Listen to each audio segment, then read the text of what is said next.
CNA বিস্ফোরক প্রাক্তন IPS Debashis ধর শীতলকুচি ঘটনার পর্দা ফাঁস। সরকারের বিরুদ্ধে অত্যাচারের অভিযোগ সহ একাধিক বিষয়। অকপট প্রাক্তন আইপিএস তথা বিজেপি প্রার্থী দেবাশিস ধর।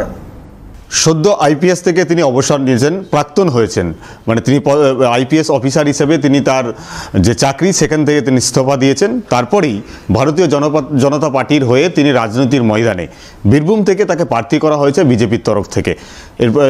তারপরেই আমরা কথা বলবো হঠাৎ করে চাকরি জীবন ছেড়ে রাজনীতিতে কেন বা ভোট ময়দানে কেন। দেবাশিসবাবু, প্রথমেই আপনাকে সিএনএ স্বাগত। এবং একই সঙ্গে প্রশ্ন হচ্ছে, চাকরি জীবন তো আরও ছিল, আইপিএস অফিসার, সেখান থেকে সরে রাজনীতির ময়দানে হঠাৎ কেন? চাকরি জীবন সত্যি অনেক ছিল, মানে এক যুগেরও অনেক বেশি ছিল। তো সেক্ষেত্রে দেখুন, আমি ডেস্টিনিতে বিশ্বাস করি। এটাও আমার মনে হয় ঈশ্বর কোনো ভালো কাজের জন্য আমাকে নিয়ে এসছেন। আমি এটা কোনো কিছু, সত্যি কথা বলতে, আমি 15 দিন আগেও কিছু জানতাম না, বা আমি কোনো কিছু এইভাবে ভেবে আসিনি। আমাকে যে অপরচুনিটি এসছে, আর আমি যেভাবে গত 3 বছর কোনো কাজ না করে বসেছিলাম, আমার মনে হয়, বা আমাকে বিভিন্ন সময় লাস্টে মেডিকেল বোর্ড বা অন্যান্য জায়গায় অ্যাপিয়ার করতে বলা হয়, আমার মনে হয় যে যেখানে আমি নিজে ব্রাত্য সেখানে না থেকে এমন একটা জায়গায় এসে নিজের এমন প্ল্যাটফর্ম, সেটা এর থেকে হায়েস্ট প্ল্যাটফর্ম তো কিছু হয় না। রাজনীতি মানে রাজার নীতি। তো আমি যদি দেশের কিছু এর মধ্যে রাজাকে কিছু সাহায্য করতে পারি এবং নীতিতে, দেশের নীতিতে উল্লেখযোগ্য কিছু অবদান রাখতে পারি, এর থেকে বড় কিছু কাজ হতে পারে না। আপনি প্রাপ্ত বলেন, কর্মক্ষেত্রে প্রাপ্ত ছিলেন, কেন বা প্রাপ্ত হলেন? তো সেটা তো গত অ্যাসেম্বলি ইলেকশনের পর থেকে 3টি বছর আমি আইদার প্রথমে সাসপেনশনে ছিলাম, তারপরে কম্পালসারি ওয়েটিংয়ে ছিলাম। তো এটা একটা, বলতে পারেন যে একটা, মানে আমার জীবনের একটা দুর্ভাগ্যজনক এপিসোড। তো সেই জায়গা থেকে আমি বেরিয়ে এসে আমি নিজেকে চেয়েছি যে এখান থেকে বেরিয়ে আসতে। বিধানসভা ইলেকশনের কথাটা বলেন, শীতলকুচির ঘটনার পরেই কি আপনার জীবনে এইভাবে কর্মক্ষেত্রে প্রাপ্ত হওয়া, সাসপেন্ড হয়ে যাওয়া, সেই কারণেই কি শীতলকুচির ঘটনায় আপনি প্রেস কনফারেন্স করে ঘটনার সত্যতা সামনে এনেছিলেন বলেই কি আপনার ওপর এই রোষানল? দেখুন, আমি যা করেছিলাম রেকর্ডেড ফ্যাক্টসের ওপরে, বিভিন্ন অফিসারের দেওয়া তথ্য অফিসিয়ালি, এবং আমার সাথে ডিএমের জয়েন্ট সাইন ছিল, এবং অন্যান্য অফিসাররা জয়েন্ট, মানে তারা যে তথ্য পাঠিয়েছিল, মানে রিপোর্ট পাঠিয়েছিল, তার উপরে বেস করে। আমি জানি না কেন শুধু আমাকেই সেই ব্যাপারটা নিয়ে টার্গেট করা হয়েছিল। অনেক কিছু ঘটনা ঘটে যেটা শাসক দলের পক্ষে ঘটে, বিপক্ষেও ঘটে। এরকম গত 3 বছরে অনেক কিছু ঘটেছে। কিন্তু সেক্ষেত্রে কেন আমাকে টার্গেট করা হয়েছিল, কেন রাজ্য সরকারকে কে বা কারা ভুল বুঝিয়েছিলেন, আমি এখনও অবধি সেটা জানি না। এবং সেটাই আমার দুর্ভাগ্য থেকে গেছে। কেউ আমাকে মানে প্রয়োজনও বোধ করেনি যে সত্যি কী ঘটেছিল, এবং সত্যি তার মধ্যে আমার 1%ও কোনো ভূমিকা ছিল কি না, সেটা যদি কেউ একবার ডেকে জিজ্ঞেস করতো, আমি খুব ভালো, মানে এটা আমার জীবনে কোনো আক্ষেপ থাকতো না। আমি বিভিন্ন দরজায় গেছি, চেষ্টা করেছি সবাইকে নক করার, কিন্তু যখন আমি দেখলাম যে কোনোভাবেই এই সাড়া পাবো না, আমার মনে হয় এখান থেকে বেরিয়ে আসারই ছিল। আমি এমনিই বেরিয়ে আসতাম, অন্য হয়তো কাজ করতাম। যে অপরচুনিটি আমাকে ঈশ্বর দিয়েছেন, এখন আমি তার উপরেই ফোকাস করি। কী ঘটেছিল সেদিন অ্যাকচুয়ালি? সেটা তো রাজনীতিতে বহু চর্চাও হয়েছে, পরবর্তীকালে ভোট পরবর্তী হিংসাতেও অনেক ঘটনা সামনে এসছে। সেই দিনে কী ঘটেছিল অ্যাকচুয়ালি? দেখুন, ওই বুথটি 126 নম্বর যে শীতলকুচির বুথটি, ওটি একটি সংখ্যালঘু অধ্যুষিত বুথ, যেখানে 85%-এর বেশি সংখ্যালঘু মানুষ ছিলেন। সেই বুথে সকালবেলা বেশ কিছু মহিলারা ভোট দিতে যেতে পারছিল না। একটা মোড় দিয়ে ওদের আসতে হয়, ওখানে নাকি ওদের বাধা দিচ্ছিল। এটা নিয়েও অনেক হইহট্টগোল হচ্ছিল। কেন্দ্রীয় বাহিনী যখন ওদেরকে নিয়ে যায় ভোট দেওয়ানোর জন্য, তখন কেন্দ্রীয় বাহিনীর গাড়ির উপরে ভাঙচুর হয়। একটি বাচ্চা সামনে এসে যায়, সে বাচ্চাটি প্রতিবন্ধী বাচ্চা ছিল। যখন ধাক্কা খায়, তার মুখের থেকে গ্যাজা বেরিয়ে যায়, তখন ওই ধাক্কাধাক্কির মধ্যে মব, তখন বিভিন্ন রকম মব আছে, এবং তখন কেন্দ্রীয় বাহিনীর ওপরে গাড়ি ভাঙচুর হয়, ওরা শূন্যে ফায়ারও করে। সেই সময় পালাতে গিয়ে হয়তো ধাক্কা লেগে গেছে। তা ওকে 8টি ভ্যান ওকে নিয়ে যাচ্ছিল চিকিৎসার জন্য, এর মধ্যে রটে যায় যে বাচ্চাটি মারা গেছে বা এরকম গুরুতর অসুস্থ। তা সেই সময় যে মব এসে পরের যে বুথটি, মানে 126-এ, তখন এদের ডিসপার্স করে চলে এসছে, তখনই তাদের ওপরে অ্যাটাক হয় এবং সাবসিকুয়েন্টলি এই ঘটনা ঘটে। প্রথমে হচ্ছে কেন্দ্রীয় বাহিনীর ওপর আক্রমণটা হয়েছিল। এই পুরো জিনিসটা রেকর্ডেড ফ্যাক্টস আছে, এটা আমি ঘটনার পরম্পরা বললাম।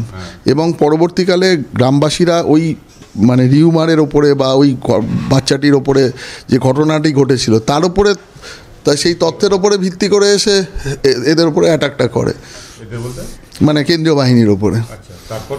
তারপরে কেন্দ্রীয় বাহিনীর সাথে এবং বুথে যখন ঢুকে গিয়ে র্যানস্যাকিং হচ্ছিল বা প্রিসাইডিং অফিসার বা সেকেন্ড পোলিং অফিসারকে মারধর করেছিল বা এদের ওপরেও অ্যাটাক হয়েছিল, তখনই তারা গুলি চালিয়েছিল। মানে এখানে কি কোথাও কেন্দ্রীয় বাহিনী ভোটারদের ওপর ইন্টেনশনালি গুলি চালিয়েছিল, এরকম কোনো ভূমিকা কেন্দ্রীয় বাহিনীর আপনার নজরে ছিল, মানে নজরে এসছে? দেখুন, আমি 4-5 দিন বা মনে হয় হার্ডলি 7 দিন এই তদন্তটা মানে দেখতে পেরেছিলাম।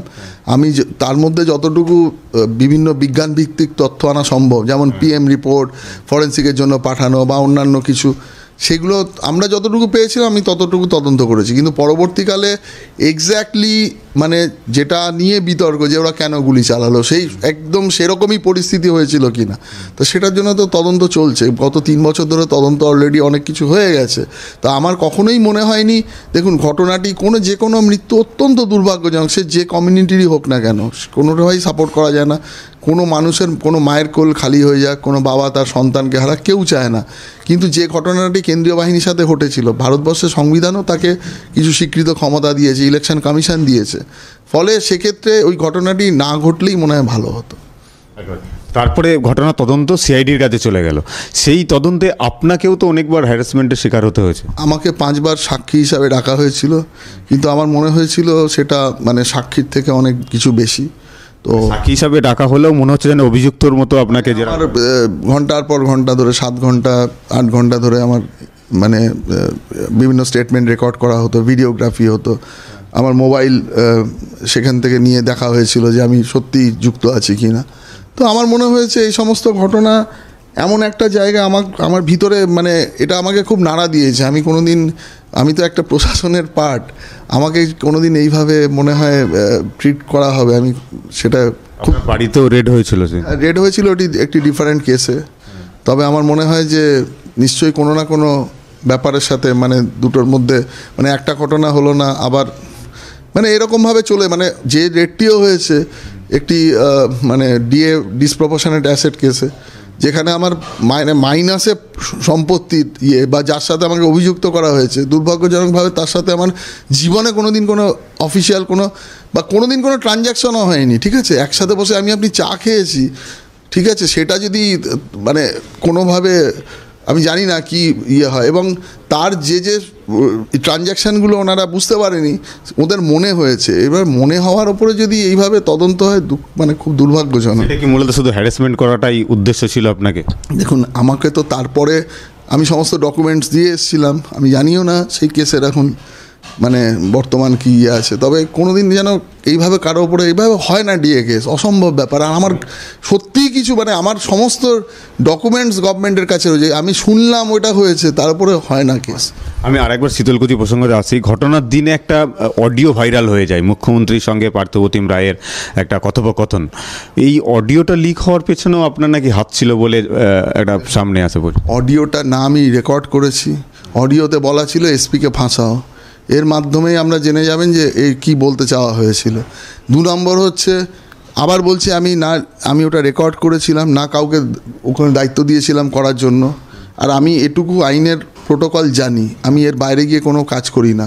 3 নম্বর হচ্ছে, যিনি ওটা পেয়েছিলেন ওটা অন্য লোকের সাথে দুর্ভাগ্যজনকভাবে আমাদের মাননীয় মুখ্যমন্ত্রীর একটা কনভারসেশন বলে হয়তো আমরা এটা চলে এসেছিলো। তো সেই ব্যাপারটা তার 3 দিন পরে 10 তারিখে ইলেকশন ছিল, 13 তারিখে আমার গোচরে আনা হয় একটা কনফিডেন্সিয়াল রিপোর্ট দিয়ে।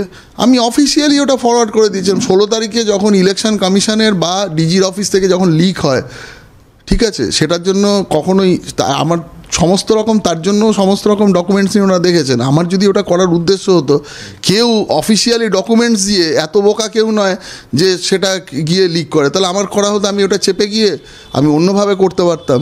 তো আমি লুকিয়ে চুরিয়ে কোনো দিন কাজ করি না। আমি ইউনিফর্মে যতদিন ছিলাম ইউনিফর্মের সাথে কোনো দিন গাদ্দারি করিনি। আপনি ইলেকশন কমিশনের দ্বারা ওখানে কুচবিহারের এসপি হিসাবে রিক্রুট হয়েছিলেন সেই সময়, ভোটের সময়। সেই কারণে কি আপনাকে টার্গেট করে নেওয়া যে এসপিকে ফাঁসিয়ে দেওয়া, অডিওতে এরকম একটা কথোপকথন? দেখুন, এটা তো বারবার এই কথাটা ভেসে এসছে, আমিও শুনেছি, আমার অনেক সময় মনেও হয়েছে।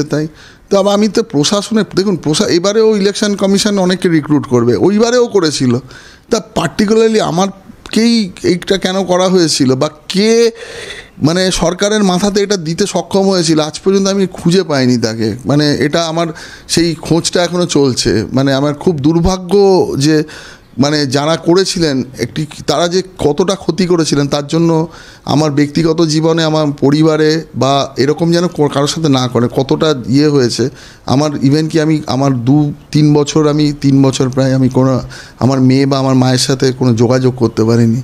মানে এই ঘটনা মা কষ্ট পেয়েছিলেন, মানে মা বলেছিলেন এই ঘটনার পরে আমি একটু শান্তিতে মরতে চাই, মা চলাচল করতে পারে না, তুই আর জীবনে কোনো দিন আমার বাড়িতে আসিস না যতদিন মানে আমাকে মরতে দে শান্তিতে। এই মানে এটা একজন সন্তানের জন্য কতটা দুর্ভাগ্যজনক হতে পারে। আমি একটা কারো কাছে ভালো হওয়ার জন্য ক্রেডিট নেওয়ার জন্য এটা করলাম, কিন্তু যার জীবনে এই ঝড়টা বয়ে যায়, আমি আমার মেয়ের সাথে প্রায় 3 বছর কথা বলতে পারিনি এর জন্য।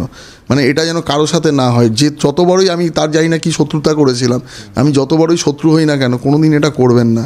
কোনো মানে পুত্রকে তার মায়ের থেকে বা একজন পিতাকে তার বাবার মানে থেকে বিচ্ছিন্ন করা, এটা মনে হয় ঠিক হয়নি। এটা কি এই ঘটনার জন্য এই বিচ্ছিন্নতাটা বেড়েছে? দেখুন সে তো একটা বাচ্চা, সে স্কুলে যায়, সেই ট্রমাটা নিতে পারেনি বা সে আলাদা থাকতো আমার যেহেতু জীবনে অন্য একটি ঘটনা মানে সেপারেশন হয়ে যাওয়ার পর আমি প্রত্যেক সপ্তাহে তাকে দেখতে যেতাম বা তার কাছে যেতাম। মানে তারপর থেকে বা আমার মায়ের এই ঘটনা ঘটার পর থেকে আমি তো তাদের তারা যে আমার জন্য যে সাফার করছে, যদি বা তাদের জীবনে আমার মায়ের বাড়িতে কেন মা একটা সেন্ট্রাল গভর্নমেন্টের মানে ওই র্যাঙ্কে চাকরি করে এসছে, তা সে এখনও মনে হয় 60-80 হাজার টাকা মনে হয় পেনশন পান কি আরও বেশি পান। তো তার ক্ষেত্রে যদি এরকমভাবে করা হয়, তিনি চলতে পারেন না ভালো করে। আর জীবনে কারো থেকে মানে এক গ্লাস মানে জল খেয়েছেন কিনা আমি জানি না, তো তাদের ক্ষেত্রে মানে আমার সাথে শত্রুতা ছিল, আমার অবধি সীমাবদ্ধ রাখতে পারতো, এটা মনে হয় ঠিক হয়। নতুন ইনিংস শুরু করতে চলেছেন জীবনে, ভোটের ময়দানে নেমেছেন, এখন কি মায়ের কাছে যাবেন আশীর্বাদ নিতে বা মাকে বলবেন যে আমি নতুন জীবনে ফিরে এসেছি পুলিশের চাকরি ছেড়ে দিয়ে? অবশ্যই মা তো মানে আমাকে গিয়ে তাকে বোঝাতেই হবে। আমি আর একটা প্রশ্ন, যেহেতু এই মুহূর্তে দাঁড়িয়ে পুলিশ চাকরি থেকে সরে এসছেন, একটা প্রশ্ন করুন, বারবার বলা হয় যে বাংলায় শাসক দল তারা পুলিশকে স্বাধীনভাবে কাজ করতে দেয় না, সত্যিই কি শুধু নির্বাচন হোক বা অন্য কোনো ঘটনার ক্ষেত্রে পুলিশকে এই শাসক দল রাজনৈতিক স্বার্থে ব্যবহার করে সরকার? দেখুন যেভাবে ইলেকশন হয় এটা তো ঠিক নয়। আমি নিজেও অবজারভার হিসাবে বিভিন্ন রাজ্যে দায়িত্ব পেয়ে দেখেছি, এরকমভাবে কোনো ইলেকশন হওয়া উচিত নয়। ইভেন কি নর্থ ইস্টের কোনো স্টেটেও এইভাবে ইলেকশন হয় না, যেখানে আমরা টেরোরিজম বা অন্যান্য কিছু মানে খবর পাই। তো আমার মনে হয় যে ইলেকশনের মতোই হওয়া উচিত। গণতান্ত্রিক পদ্ধতিতে মানুষ যাকে নির্বাচিত করবে তার সাথেই থাকা উচিত। জোর করে ক্ষমতা ধরে রাখা যায়, সন্দেশখালিতে তো দেখলেন কি হলো, মেয়েরা সমস্ত প্রতিরোধ ভেঙে দিল যাদের ওপরে এত টর্চার হয়েছে। তো এটা কোনো দিন কাম্য নয়। অন্যান্য জায়গাতেও আমি যদি কাউকে জোর করে আজকে ক্ষমতা ধরে রাখি, কালকে যে কত বড় বুমেরাং, মানে নিউটনের 3rd ল কিন্তু সব কিছুর ক্ষেত্রে অ্যাপ্লিকেবল। বুমেরাং কি আসন না এখানে? সেটা তো মানুষ বিচার করবেন, আমি তো বিচার করার কেউ নেই। তবে মানুষ চাইছেন একটা সুশাসন, নতুন দিন, নতুন সূর্য। বাংলার পুলিশ কি স্বাধীন? বাংলার পুলিশ নিজেরা যদি স্বাধীন করতে চায় স্বাধীন হবে, নাহলে যদি কেউ পরাধীনতার গ্লানিতে, ব্রিটিশরাও তো 200 বছর পরে চলে গেছিল, যদি ওরা চায় যে এইভাবেই চলবে। আমি এই কারণে প্রশ্নটা করলাম, শাহজাহানকে গ্রেপ্তার করতে পুলিশের সময় লেগে গেল 56 দিন। যারা আপনি তো আইপিএস ছিলেন, অনেক পদ সামলেছেন, সত্যি কি 56 দিন লাগে একটা এইরকম অপরাধীকে ধরতে বা যার বিরুদ্ধে অভিযোগ? দেখুন পারসেপশানের উপর বলাটা ঠিক হবে না, তবে এটুকু বলতে পারি যে মানে শাহজাহান তো আলটিমেটলি মানুষের ক্ষতি করেছে। শাসক দলে ওখানে কিন্তু ভাবমূর্তি খুব খারাপ হয়েছে, এতে জোর করে হয়তো কিছু বছর জিতেছে, আলটিমেটলি শাসক দলকে শেষ করে দিয়েছে ওখানে।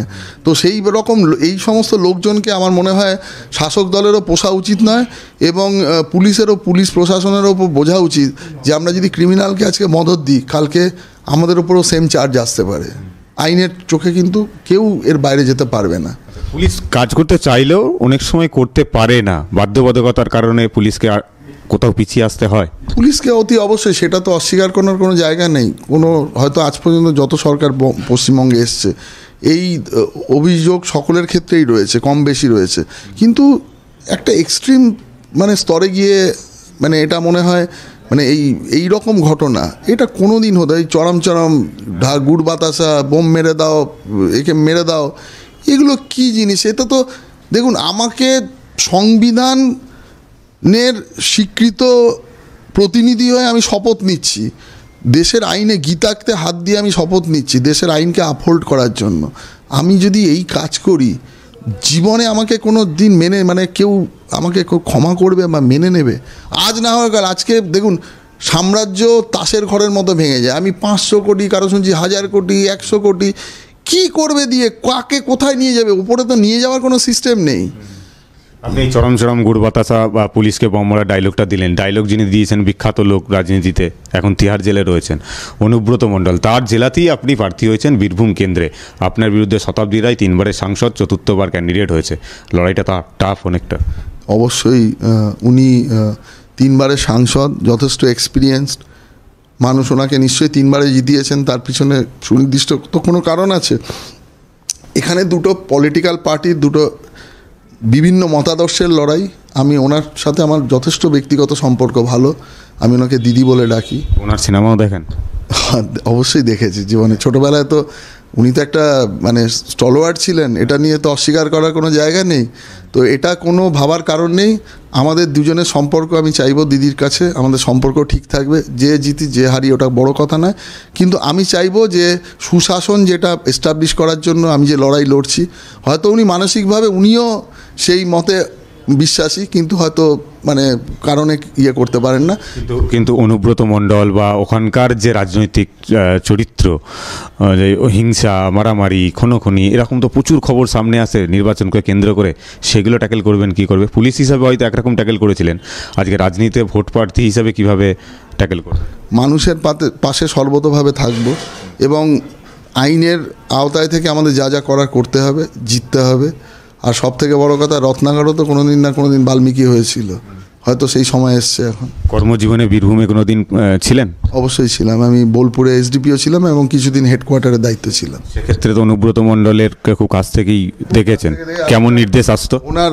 না ওনাকে আমি মানে আপব্রিঙ্গিংটা দেখেছি, তখনও 2010 সালের অবধি দেখেছি ওনাকে। তো উনি বরাবরই একটু মানে একটু ওই মেঠো রাজনীতি, একটু ওই মানে বলশালী গোছের লোক ছিলেন। তো এটা মনে হয়, দেখুন, ক্ষমতার অপব্যবহারটা করা উচিত নয়। আপনি একটা নিজের স্টাইলে রাজনীতি করুন, মেঠো স্টাইলে করুন, কিন্তু মানুষের চোখের জল কোনো দিন আপনাকে কোনো ভালো কিছু দিতে পারে না আলটিমেটলি। তারপরে দেখুন, ওনার মেয়ে আজকে যে অবস্থায় আছে, একটা বাপ হয়ে তো উনি দেখছেন একটা মেয়ে, উনি কি কোনোদিন ভেবেছেন তো মেয়েকে ঐশ্বর্যে ভরিয়ে দেবেন, বৈভাবে ভরিয়ে দেবেন, আর তার পরিণতি দেখুন। বকটুই কাণ্ড ঘটেছিল ওখানে, বকটুইয়ের যারা ক্ষতিগ্রস্ত হয়েছেন তাদের পাশে দাঁড়াবেন? এটা আমার সবথেকে, সংখ্যালঘু ভাইদের জন্য এটা আমার সবথেকে বড় কাজ। জীবনে যেন কোনো ওনাদের মানে সরকার যেভাবে ইউজ করে এই মানে আমাদের প্রেজেন্ট দল, তোমরা জন্মাও আমাদের জন্য, তোমরা যত ক্রিমিনাল অ্যাক্টিভিটিস করো আমাদের জন্য, আমরা সব দেখে নেবো, সব ইয়ে করে দেবো। জন্মাচ্ছে তারা ওইভাবে, তারা জীবনটাও শেষ হচ্ছে ওইভাবে। তো তাদেরকে একটাই বার্তা, আমি আপনাদের পাশে আছি। দেখুন, বকটুইয়ের অভিযুক্ত হচ্ছে মানে মুসলিম সংখ্যালঘু, আবার যিনি মানে ভিকটিম তিনিও সংখ্যালঘু। ফলে এখান থেকে বেরিয়ে আসুন। ভারতীয় জনতা পার্টি কারো বিরুদ্ধে নয়, যারা সুশাসন চায়, ভালোভাবে দেশের উন্নতির সাথে থাকতে চায়, আমরা তাদেরকে সমান সুযোগ দেব, সমানভাবে এগিয়ে নিয়ে চলবো। আমাদের সাথে থাকুন, আমরা আপনাদের নতুন জীবন দেখাবো, নতুন সূর্য দেখাবো। কিন্তু আপনি ওটা বলছেন সংখ্যালঘুদের ক্ষেত্রে, কিন্তু তৃণমূল কংগ্রেস বা তৃণমূল সুপ্রিমো তিনি তো বারবার একটা সংখ্যালঘুদের উদ্দেশ্যে বলেন যে বিজেপি হচ্ছে সংখ্যালঘু বিরোধী, তারা সংখ্যালঘুদেরকে এখানে তাড়িয়ে দেবে, সিএ করে মুসলিমদের বিরুদ্ধে অ্যাকশন নেবে। এই প্রচার তো তৃণমূল করবে, সেটাকে আপনি কিভাবে ট্যাকেল করবেন? অবশ্যই করবে, এটা নিয়ে তো কোনো দ্বিমত নেই। এবং 21-এর ইলেকশানে জেতার এটা একটা মুখ্য কারণ। তবে ওনাদেরও ওই ধারণা থেকে বেরিয়ে আসতে হবে। ওই একই জুজু দেখিয়ে বারবার তো ইয়ে করা যায় না। সংখ্যালঘু মানুষরাও এখন অনেক বুঝতে শিখেছেন। সেটা যদি না ঘটতো, ওই বাই ইলেকশানে ওনারা সাগরদিঘিতে ওইভাবে হারতেন না, যেখানে মানে 51,000-এ জিতেছিলেন, সেখানে 23,000 ভোটে হার। তো এটা হতো না। ফলে সংখ্যালঘু মানুষরা এখন অনেক বেশি বুদ্ধিমান, তারা বুঝতে পারবেন তাদের জন্য কে বেটার অপশান, এবং তারা বুঝবেন যে ওই 500 টাকা 1000 টাকা দিয়ে আর এই বোমবাদো আর মেরে আসো, এই রাজনীতি থেকে বেরোনো। বীরভূম কবে যাচ্ছেন, কবে থেকে প্রচার শুরু? শিগগির, হয় কাল বা পরশুর মধ্যেই শুরু করে দেবো। বীরভূমের মানুষকে কি বার্তা দেবেন আপনি? বীরভূমের মানুষকে কেন আপনাকে ভোট দেবে? দেখুন, আপনি বীরভূমের মানুষকে একটাই বার্তা, ভোট আমাকে দেবেন, আমি একটা সামনে একজন ফেস, কিন্তু আপনারা সবাই এই সরকারের সাথে থাকবেন। আপনারা সবাই হচ্ছে আমারই পার্ট। আমি একা জিতবো না, আমি জিতলে আপনারা সবাই জিতবেন। আমি জিতলে আপনাদের সকলের মত নিয়ে আমি আমার এলাকার কাজ করব, এবং আমি যদি জিতি আপনাদের জন্য জান দিয়ে যা যা বীরভূমের জন্য যে মানে আমার পরিকল্পনা আছে করা সম্ভব। এখানে আমি বলে কিছু নেই, এখানে আমরা। বীরভূম হচ্ছে পাথর, কয়লা, গরু, বালি পাচারের স্বর্গরাজ্য বলা হয়, সেগুলো রুখবেন? দেখুন, লিগ্যাল ওয়েতে যা যা করার সেটাকে করতে হবে। 2 নম্বর হচ্ছে একজন 500 কোটির মালিক হচ্ছে, আরেকজন ওই রাস্তায় ভিক্ষা করছে কি 500 টাকা সে সন্তুষ্ট হচ্ছে। যাতে বেকার মানুষরা চাকরি পায়, যুবক যুবতীরা চাকরি পায়, যে কোনো খনিজ সম্পদ প্রপার গভর্নমেন্টের মানে যেটা এক্সচেকারে জমা হয় সেটা হয়, দেশের সম্পদ বৃদ্ধি হয়, দেশের অর্থনীতি বৃদ্ধি হয়, এবং সেখানকার মানুষ কাজ পায়। মানে আমি একা কতটা খেতে পারবো? আমি হয়তো একদিনে ম্যাক্সিমাম 200 গ্রাম চালের ভাত খেতে পারবো, কিন্তু আমাকে যদি আপনাকে 20 কিলো চাল দেওয়া হয়, আমি কি খেতে পারবো? আমার তো দরকার নেই। সেইটা যদি সকলে যদি আমরা এই উন্নয়নে সামিল হই, পাচার নিশ্চয়ই পাচার রোখার জন্য যে আমাদের পলিসির মধ্যে এটা আছে, এই পলিসিতে আমরা এই পুরো জিনিসটাকে শেষ করব। কিন্তু অবশ্যই দেশের সম্পদ সঠিক কাজে ব্যবহার করার কাজে ব্যবহার হবে, এবং প্রচুর শিল্প আসবে এই রিলেটেড। থ্যাংক ইউ আপনাকে এবং শুভেচ্ছা রইল। কথা বললাম দেবাশিস ধরের সঙ্গে, তিনি পুলিশের চাকরি সেরে এবার রাজনৈতিক ময়দানে নতুন তার ইনিংস। শুভেচ্ছা সিএনএর তরফ থেকে। এখন দেখার যে মানুষ তাকে কতটা গ্রহণ করছে। ক্যামেরায় সঞ্জীব চক্রবর্তীর সঙ্গে মফিজুল ইসলাম, ক্যালকাটা নিউজ, কলকাতা।